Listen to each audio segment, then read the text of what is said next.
speaker, on our mobile app, or Facebook, Twitter, or YouTube, then you're going to see our guest on the screen. Gordon, would you like to do the honours? Yeah, really delighted to have Sean Holley back in the studio tonight, just before the Six Nations kicks off. Sean has got a wealth of knowledge in rugby, a brilliant coach with the Ospreys, and obviously he's now a TV pundit and a great golfer, I'm told, as well, Sean. But we'll talk about talk about rugby tonight. No, thanks for coming on. We'll get straight to the nitty-gritty. There's been a lot going on lately in Welsh rugby, but the Six Nations is just around the corner, and a certain coach is back. What do you make of that, Mr. Gatland? Well, yeah, firstly, thanks, boys, for having me back on. Delighted to come on and ahead of the Six Nations. Yeah, I don't know if you watched it, but just prior to Wayne Pivac's unfortunate demise, I was on Scrum 5, and that particular program was targeted to discuss where the state of Welsh rugby, let alone the coaching positions. It just so happened that we lost to Australia the day before, which compounded the reason for having that. And I was having to be pretty honest and quite close to the bone. So I think I suggested there that Warren Gatland would be the only option, I think, boys, to come in at the time in terms of availability, who was out of contract, and the right person for the job who would know a lot about Welsh rugby. So I think it was only a matter of time, really, that Gats came. And it was just whether or not he would accept it, or England had got him before us. Thankfully, he's taken the right option, Sean. But it's strange, isn't it? Mr. Gatland's arrived, and all of a sudden our regional sides are doing well in Europe again. Everybody's putting their hand up for selection, even though the squad's been picked. But it's noticeable, just his presence has that sort of effect on players and coaches. Yeah, he's that sort of person. I mean, I met him a couple of days after his appointment at the stadium. We went along for a discussion. Not about any coaching positions. It was purely let's get that record straight. Although he did ask me what I was doing, but and there was I said to him, I said, look, that's a tough job coming up. And he had a glint in his eye, and he sort of said, do you know what? The Ireland first at home beat those. And you never know.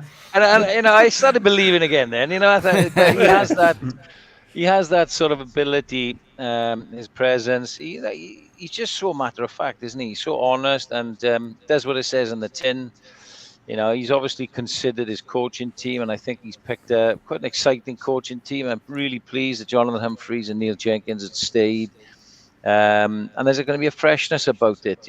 Clearly we needed a change, and it looks like the players have already responded. Although I think a lot of that is to do with the return to form and fitness of some of our big players, and namely Justin Tipuric and Ken Owens are the two that spring to mind. If we can get the likes of George North back up and running, Liam Williams and Lee Halfpenny, and one or two others, then they can really complement the young talent that is starting to perform, like Jack Morgan and some of the centres. So it's exciting, really. Sean, you mentioned the coaching team there, which brings us nicely actually to one of our own from Pembrokeshire, JT, Jonathan Thomas, a player I know you worked very closely with in the past and still in touch with now. I think ironically when you were last on this show, he'd just gone from Worcester, and I remember you saying he'd be better for the experience and he'll certainly come back. Your reaction to him being given a role, firstly? Well, firstly, I'm not surprised, even at his young coaching years, phrase, that Jonathan has a lot of promise. And the thing about JT is he can turn his hand to a lot of different areas. He was a really excellent, skillful attacking player. But what a lot of people might not know is he was an absolute line-out nerd, and still is. So he reads and sees and studies the line-out, which is exactly what you need. That's that deep-rooted, in-depth analysis. And Jonathan Humphreys, to his credit, through the autumn, was running the line-out attack and defence, scrum attack and defence, and contact area. He didn't sleep through the autumn, bless him. So what JT is going to be able to do is, as well as his title is in and around the contact area, I can tell you now, he'll be doing a lot of work with Humph in and around the line-out and the opposition line-out. He'll run the opposition line-out in the week to help Humph prepare the team. and he'll help on the skill set, the lifting, the jumping, the calling structure, and that's great news. He's a hungry coach. When he first went into Bristol, I was on the phone to him a lot, and he's asking lots of questions. So I think it's a really good and exciting appointment, and he's a top bloke as well. And your thoughts on the overall picture, Sean? I know the financial state of the region at the moment is perhaps a little more precious from when you were involved there. Obviously, there's been still talk of players not being offered contracts in the long term and so on. And there has been talk of maybe Gatland's initial reign in charge where he's actually papered over the cracks of what was beneath him with domestic structure. Do you feel that now? Do you still feel there's a lot that we've got to address at regional level, which will eventually, if we don't, will eventually plague the national team? Yeah, I've got a number of thoughts on this, Fraser. And obviously I have to do my homework and research if I'm to saying things on podcasts and TV and this, that, and the other, and having been in the environment. Yeah, sure. If I go back to what Gordon said, a lot of our success was born out of the early years where we developed young local talent. Our first title, we had a lot of young players, and they became Welsh internationals and grew into being Galacticos or whatever you want to call us. And that's success. Yeah, the success and the support and the sponsorship and the backing allowed us to put some gold dust into the team, which is how you grow. You only got to look at some of the other teams around. But currently, I just think we've lost our way. We've lost our way in some of the salaries that are being paid to some, I think, average players, or certainly players that don't get picked week in, week out, and players who are Welsh and not in the Welsh squad are overpaid. I think some of our overseas players aren't good enough and get paid too much. And then the academy players are developing too late and don't play enough rugby. And I know all these things, all these facts for fact. So I think, the budgets now are as big, if not bigger in some instances, than some of the English Premiership clubs. Right. They've just been misspent. There's ridiculous amounts of money being spent on players I don't think are worth it. So I think we're going to see a streamlining of the salaries. I think we're going to see some players are not going to be too happy about that and will leave. And you know what? It'll be a shock horror, like we've heard the stories of Josh Adams and so on. But it'll be a shock horror. But you know what? In the long term, it'll be good for our game because it means the youngsters will have to step up and play. It means they'll have to tighten their budget and shorten their squads so that we'll get more players playing or less players playing more rugby, which is what we want for the younger guys. I take somebody like Dewi Lake. Dewi Lake, I commentated on over 4 years ago as the Wales under-20s captain. He's broken into the Welsh squad and he's going to be an excellent player, but he's 24. All due respect, Dewi should have been groomed and developed to break into the Welsh team at 20. At 24 you think where's he been? Well, it's not his fault, it's been the system's fault, and so I'm sort of, it's had to have happened, Fraser, and it'd be interesting to see how a lot of the players, particularly the senior players who are on good salaries, will react. But we will see a streamlining of regional squads. Interesting. Thank you. On that point with the squad, do you think that Gatland's got the balance right of having the old timers that have been there with him and those that are that's this fresh blood like Dewi Lake, like your Jack Morgans? Do you think he's got the balance right, and do you think he'll actually play them? Because Crymych came under pressure for not even selecting Jack Morgan for being too small, when in my opinion he is one of the best flankers on the field. It's a good question, Tom, and I think if we're all honest, all of us with an interest in Welsh rugby, no matter how knowledgeable we are, if we sat down and said to everybody interested in rugby in Wales, sit down and write your top 30 players in Wales, we wouldn't be far off, all of us. We'd probably have between 20 and 25 the same, because that's what we've got, in all honesty. But what Gats is good at is he's good at selection. That's what stands him out. And unfortunately for Wayne Pivac, he never got his selection. He never got any consistency. He never got any partnerships in back row, centre partnerships, back three partnerships. You could say injuries, but he never could decide. And one thing's for sure we know about Gats, he'll decide. And the other thing with Warren is, he's had to pick quite a lot of experienced players because of the short-term nature of the approaching Rugby World Cup. So he couldn't throw the baby and the bathwater out, if you like. He's had to rely on some stalwart players who he knows he can trust, that have been around the camp, have been around the block, but he has rewarded some of the young talent. So, that said, he still has to pick them. And how can you not pick Jack Morgan at the moment? No. And how can you not pick Justin Tipuric at the moment? But then again, how can you not pick Tommy Reffel at the moment? And we're not going to leave Toby Fallon out. That's just one area, Good luck, guys. Yeah. That's the thing with Gatland. He will get consistency to his team. That's where Pivac, in my opinion, Sean, lost sight of where he was going.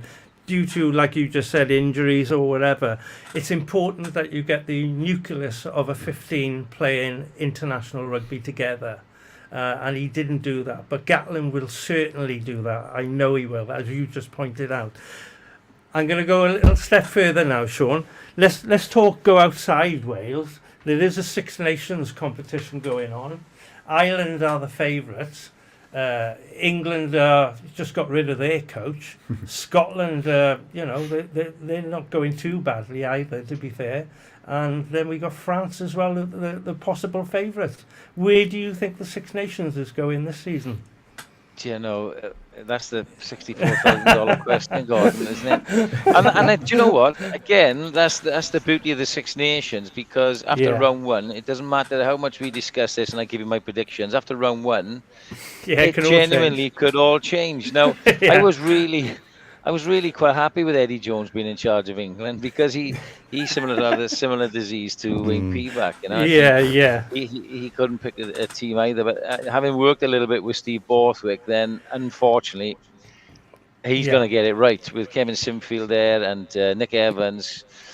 That the amount of players they got to pick from, and I look at the fixtures, and my worry is they have Scotland home, Italy home, and Gats will tell you Six Nations is a lot about momentum. So if they come to Cardiff off the back of 2 wins, exactly. And these are all ifs, but Ireland's going to be difficult for us. Get a win then, it'll be different. But if they do roll us, and then we've got to go to Murrayfield, that's not going to be a nice fixture. But again, it's ifs and buts. So I personally think that Ireland are the favourites. I think you got to look at Leinster, and if I was Andy Farrell, I'll just be changing their blue shirts for green shirts, because they could win the Six Nations. Leinster, they could, quite conceivably. But and I'm just wondering whether this is an opportunity for the other teams to ramp up the pressure on France. They are clear favourites for the World Cup because they're home and their form has been so good and they've reached number 1. So, but Ireland for me have an all-court game. And it'll be about who can stop it. Interestingly, I think Ireland-France is an early game. It might even be round 2 or 3. So it could be a really exciting Six Nations if Ireland do beat France. But for me, it's wide open. My biggest interest, other than Wales, is Italy. I've been watching closely Benetton and Zebra this year. Benetton have been unbelievable. At home, they're so difficult to beat. And if you flip that one again, Kieran should pick a Benetton team with a sprinkling of Zebra back threes, because they're really tough to beat. They're beating good sides. And Zebra, bottom of the URC, but if you look at all their stats, they're the highest offloaders. They got players that make the most meters in games. They've got some really dangerous players. And then obviously, I'm not going to even say his name, but I got to say it. Ad Capuccio, who scored the winning try against us. Then we've got to go there, boys. And a couple of sides have got to go there. So I haven't answered your question at all. It was funny last season, Sean. Funny last season, you were talking about results and how quickly things can change. I mean, we lost at home against Italy. Who would have thought that, before the Six Nations last season?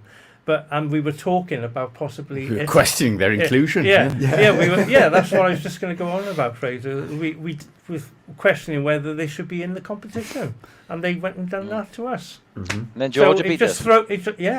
Exactly. So it's a great competition. It's the best rugby championship in the world, in my opinion, anyway. And because of those facts, it throws up the unexpected, which is great. Yeah. And of course, Italy have had some wins over the autumn as well. They've picked up a lot of momentum over a long period of time, but they're not going to go over thinking, that we're not going to win in this tournament like they have done. No. And for a couple of years, it's been a young outlook of that Italian squad, hasn't it? And I think maybe that's coming to fruition now. You think the bigger Masco brothers seem to play until they were about 100, and then so on. It was an aging squad before, but they have blooded youngsters. They maybe took a hit with their results because of it, and it's coming to fruition now. But I think question for absolutely, Sean. Fraser. No, I think you're spot on. If you only got to keep an eye in the last couple of years on the under-20 Six Nations, and again, I've had fortune to commentate on Italy 20s in a few World Cups, and you could see the work that originally maybe Conor O'Shea was doing, and now we're starting to see some of those players, the captains, they're becoming household names. So that's why, Varney. That's why I'm really interested. I'm really interested to see how they go. And do you know what? I don't hope they beat Wales, but I hope they go well, the Six Nations, just to back it up, Yeah, definitely. Sean, you can see on the screen there, Andrew Slark's been in touch. So for those listening and not watching, hi Sean, what's your view on new Welsh defence coach Mike Forshaw? Yeah, I mean, it's an interesting appointment, isn't it? Clearly, Sean Edwards was in the contract, and I think I feel a little bit sorry for Gethin Jenkins. It's a massive job to go into in such an early part of your professional coaching career, no matter how good a player you were. But he fits the mould, doesn't he? Rugby league, known as the ultimate professional as a player when at Wigan. Played, hundreds of games. Great Britain, I think it was 35 caps. So, he's experienced. He's been with Sale a while now, and sort of fits that mould. If you look at Sale's defence, leaked a little bit at the end the other night against Ulster, which cost me a few quid. But they're pretty resolute. And I don't think Gats would have made this selection lightly.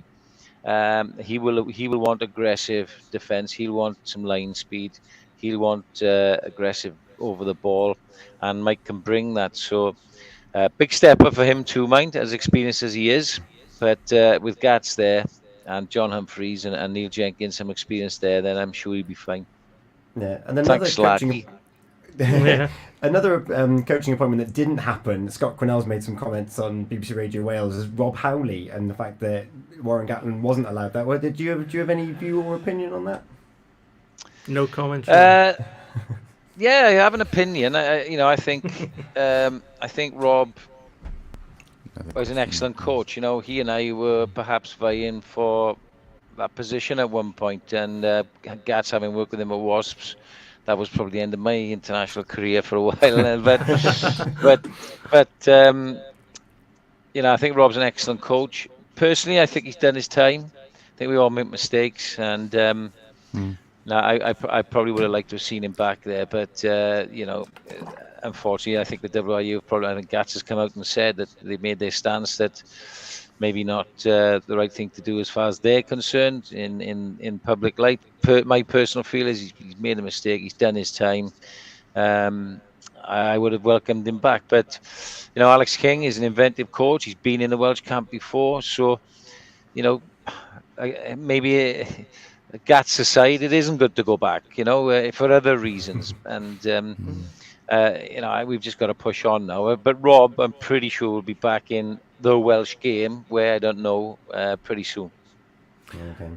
The intensity of the training camps, obviously Gatland runs a tight ship, and it's really tough. I've spoken to JT when he was playing how tough it was, so that's going to be back introduced. What was Pivac like? Do you know any sort of, was he a little bit more on the tactical side and eased off the fitness levels a little bit? Well, it's getting the balance, Sean, and it's difficult. There was this notion, wasn't there, that the players weren't fit enough. Well, that's a slight on the regions, if you like. Of course it is. And perhaps the players themselves. Ospreys looked pretty fit towards the end of that game in Welford Road, with a lot of internationals in there. The intensity of some of those European games is right up there. It's not quite international rugby, but it's right up there. Yeah. And the Montpellier battles, they've coped well. Scarlets have gone away and done well. Blues and Dragons have, or Cardiff, not the Blues. So, one thing's for sure is, and JT will rightly tell you this, God, that intensity will go up, whatever the Wayne Pivac mantra was. It'll go up whatever, and the players know that. And I get this sort of feeling that deep down they've known that, and I'm not saying they've upped their game because Gat's there, but sometimes it's this unconscious thing, isn't it? That we know what's coming, and sometimes a different voice has a different outlook for some players, and that seems to be the case with Warren. And I think it definitely will in a red shirt as well. Yeah, that'll be interesting. We've got another question on the screen there. Noel Lyons has been in touch. We just mentioned before about the inclusion of Italy, and then they go and beat Wales. But there's a bit of, I don't know if it's concern, or there's certainly people are aware that South African teams are coming into the Northern Hemisphere competitions. Noel's asking, will South Africa eventually come into the Six Nations? Wow, I mean, I think Georgia would have something to say about that, wouldn't they? But Georgia are not South Africa. They haven't won World Cups and been at the top table of World Rugby. Who would have said that the South African franchises would have been in the Champions and Challenge Cup? Now, who would have said that? But who would have said they've been in the URC? And I've got to say, I commented on the URC. They have been a breath of fresh air. They've raised the level of the URC. They've created experiences for our players, our young players, to go on tour out there and play in brilliant stadiums. So I've been a big fan of them coming in, and it's not a slugfest when they play rugby, and but crikey, they're 2 in the final last year. For goodness' sake, we've got to stop that happening. But we could have, I think they've had it, and why not? Why not? I mean, who's to say it shouldn't be a Sevens Nations because Italy are putting their hands up. Anything can happen in World Rugby at the moment, and South Africa unfortunately seem to be that. Literally that team in the middle, don't they? It's too far for them to travel. To compete in the Tri Nations and the Rugby Championship, and you can understand that. It is more feasible on the timeline for them to travel to us and not suffer with any jet lag. Meet us halfway, play you in Italy, or have a training base in Italy, then go on. Crikey, I think it's brilliant, and I mean. I'm a traditionalist in terms of the Six Nations, but it was 5 nations before, and it was 4 nations before that. Times move on, and you get used to it. And if they do add something, which they definitely will, and you know what? Let's ask all the Welsh fans: do you want to go to Cape Town for South Africa away in April? Yes, I know the answer to that one. Oh, fantastic. Well, there you go. Well, stranger things have happened.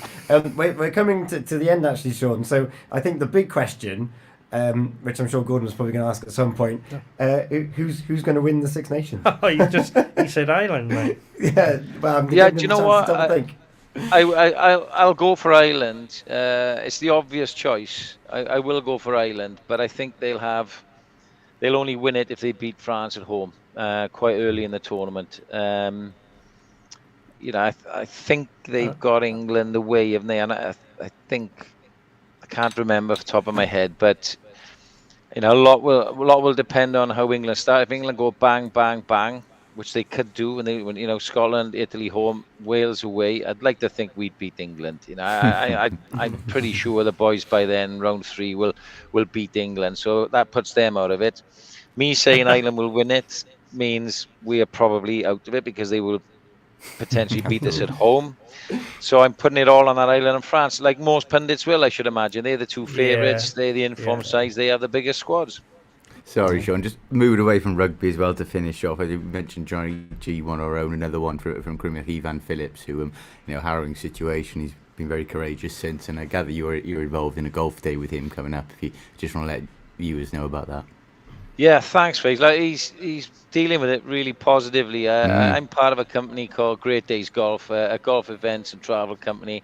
One of our directors is Mike Jones, who lost his leg in a motorbike accident 7 years ago. So immediately when it happened to Ifan, he said, we have to run something. And he's been reaching out to Ifan and helping him and mentoring him. So we have a relationship with Cardigan Golf Club, beautiful part of the world, lovely golf course. So we've agreed with Ifan that we'd put on a charity golf day for him to help support him.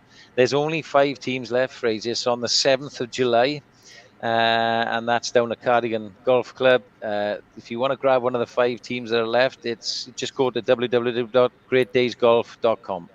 Brilliant.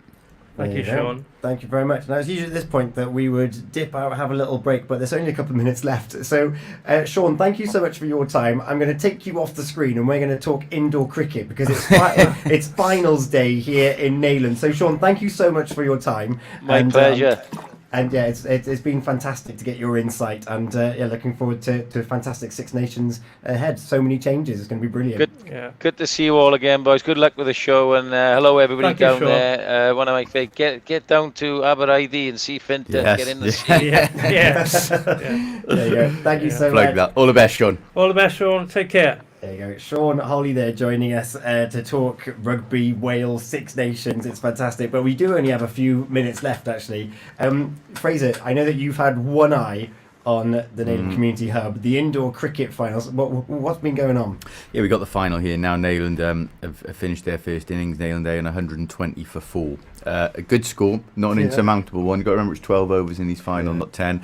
Pembroke got some classy players. You know, you're always back Neyland in the indoor format because they've been champions for about 77 years in a row. But it's not insurmountable. Pembroke can chase that. It's going to be a good finish. Yeah, definitely. And is Bill still on the commentary here as well?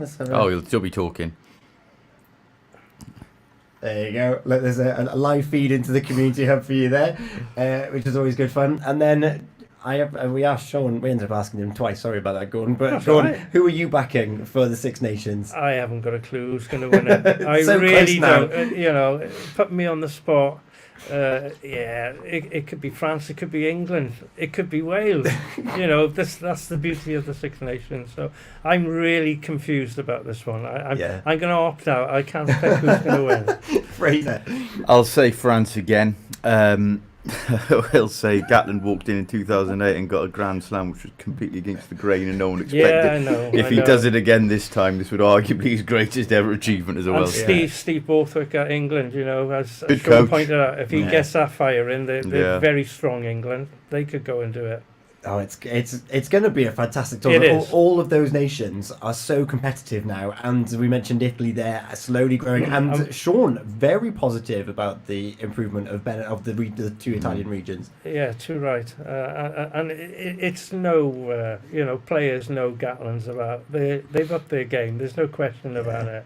I don't care what anybody says. As soon as he came through the door and he's the coach, they know what to expect. Yeah, the levels are high, and as Sean pointed out, they'll be a bit higher too. Yeah, that aura that Gatland has, the whole country's felt it. Yeah. Gordon, thank you so much for your time here this evening. Fraser, thank you very much for your time this evening. We'll do it all again next week. The POS Sports Show with Eaton-Evans and Morris Solicitors. We're gonna have a song. We're gonna have Pitbull and Timber, which is going to bring you up to the Underground Block Party with Lara Heard. I'm very excited for this. You're going to absolutely love it, and if it's a bit too late for you, don't worry, you can catch up at purewestradio.com just as you can with this show in about 5 minutes time. Gentlemen, thank you very much. Thank you. Pure West Sports Show, sponsored by Eaton-Evans and Morris